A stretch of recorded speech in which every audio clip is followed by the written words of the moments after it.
In 40 years of leading teams, and in the years since I have spent coaching other leaders, I have come to one conclusion. The single most important action you can take to improve as a leader is self-reflection, not training, not another book, not another seminar. Self-reflection, the honest look back at what you said, what you decided, and what you avoided. That is what I want to talk about today. Most leaders are busy. They make decisions all day. They have conversations they remember and conversations they would rather forget. And then they move on to the next day. The problem with moving on is simple. Growth does not happen in the doing. Growth happens in the stopping. The moment you stop reacting and start examining what you actually did and what it created, that is self-reflection. And that is the single most powerful tool a leader has. What happens when a leader does not engage in self-reflection? The same problems keep showing up. The same conversations get avoided. The same patterns get repeated. And here is the part most leaders miss. The team sees it before you do. They see you stepping in when you should have stepped back. They see the conversation you keep dodging. They see the standard slipping. What you do not address becomes the problem. And every day it waits. It gets more expensive.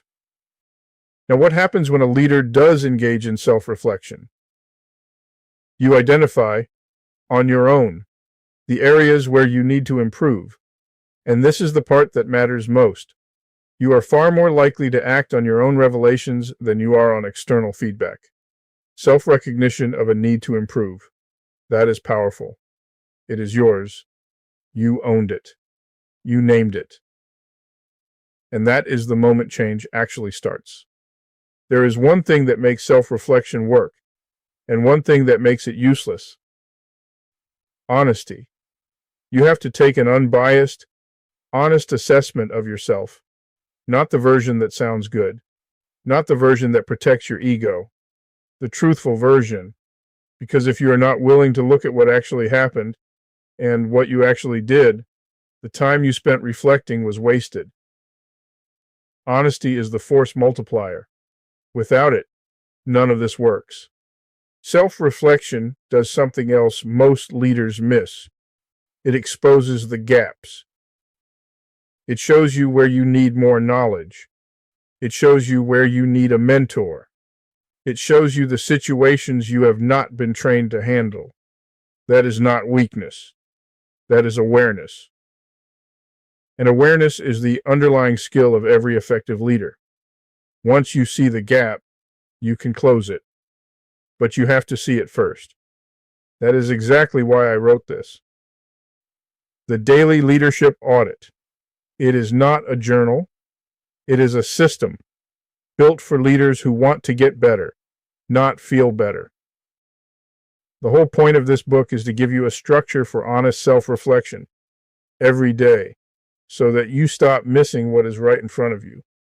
The Daily Leadership Audit is a 90-day system. It has 4 parts. Daily, Monday through Friday, 1 page at the end of each workday. Weekly, 1 page at the end of every week.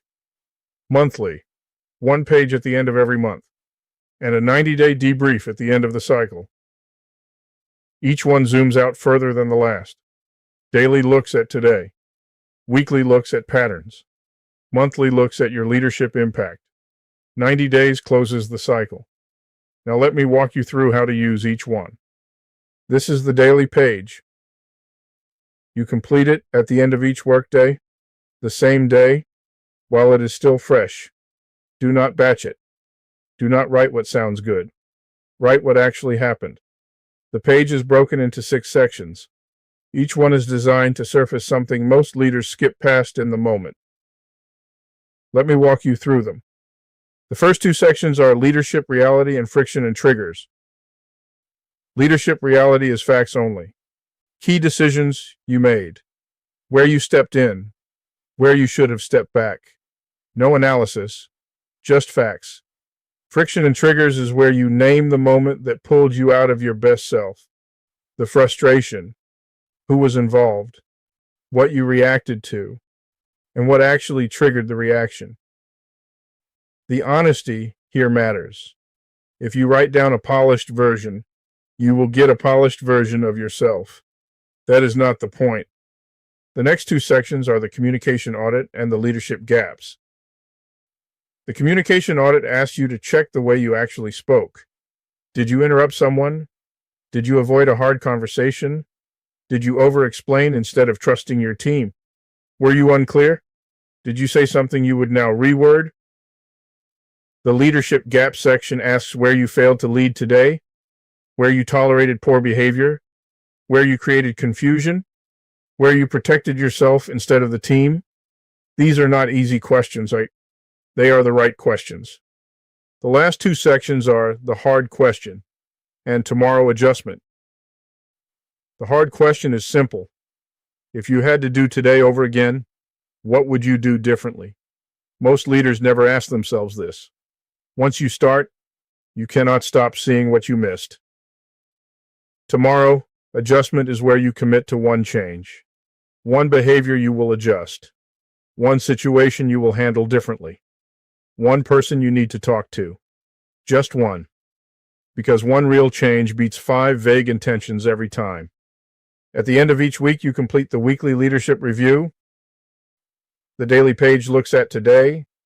The weekly page looks at the pattern, where you repeated the same frustration, where you repeated the same mistake, where the same person or situation kept showing up. If you find yourself solving the same thing 3 times in a week, you do not have 3 problems. You have a system gap. That is what this page is built to surface. Here is what an honest weekly review looks like. Patterns. A repeated frustration with the shift handoff. A recurring mistake of jumping in too early.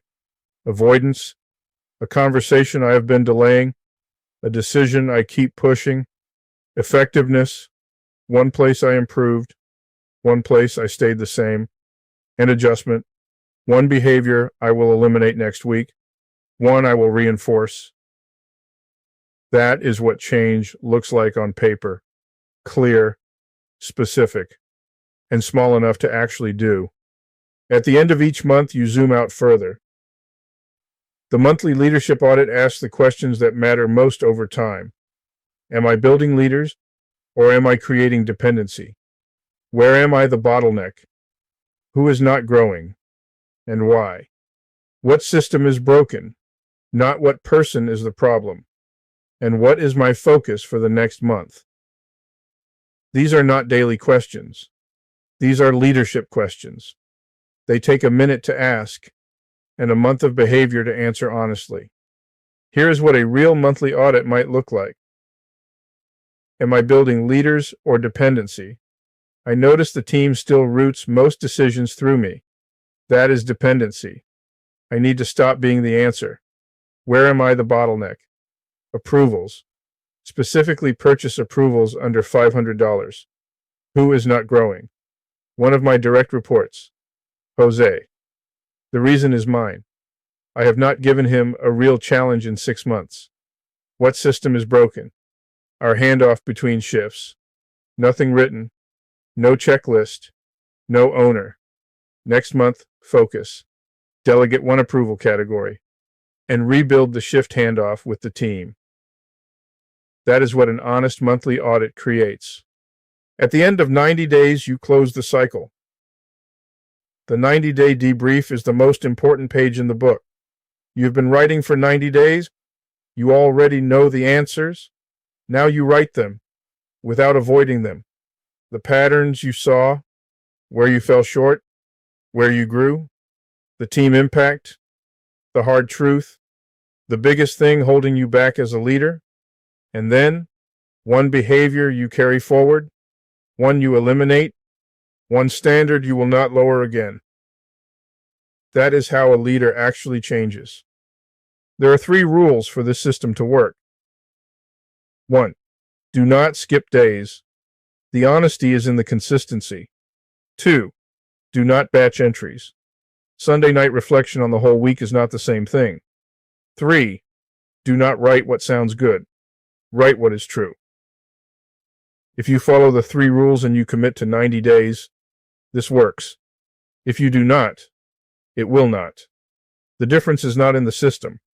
The difference is in how you use it. Here is the commitment I'm asking you to make. 90 days, 5 daily pages a week, 1 weekly page, 1 monthly page, 1 closing debrief. That is what it takes to actually change. Not feel like you are changing. Actually change. The leaders who use this honestly will improve. The leaders who avoid the truth will stay exactly where they are. That choice is yours, and it starts today. Self-reflection is the single most important thing you can do to become a better leader. More powerful than another seminar, more impactful than another book to add to the shelf. You need the honest look back and the willingness to do something about what you see. You already know where you need to improve. Now do something about it. Be direct. Be honest. Hold the line with care, but without exception. That is the work. Start this exploration today.